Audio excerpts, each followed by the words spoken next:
Let me quickly respond to some of the comments, particularly the one made by distinguished Senator Nnamdi Baribe Mmagandibo. Thank you for joining us, for making the request for the release of Nnamdi Kanu. I can assure you that I am engaging with Mr. President, and he is favorably disposed to it. And I'm sure that in no distant future, Nnamdi Kanu will regain his freedom.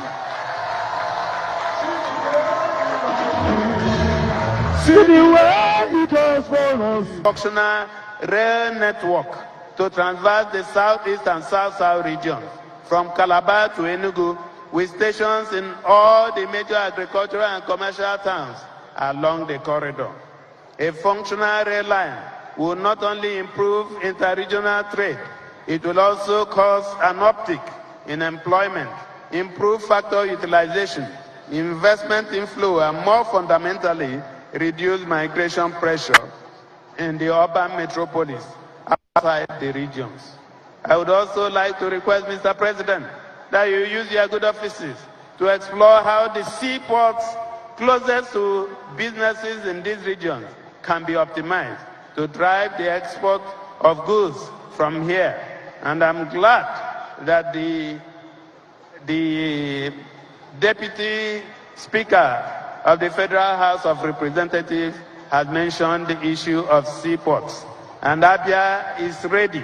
We are already doing our feasibility study at Obuaku, and we believe that with all the approvals, we will be able to build a seaport in Abia State.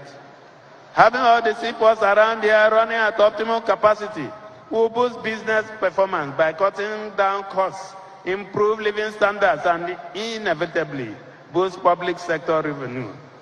Lastly, Mr. President, the Southeast region has enormous natural gas deposits that are largely undeveloped.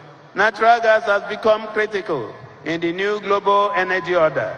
It will be to our national advantage to develop these proven reserves in ways that pose no threat to the national ecosystem.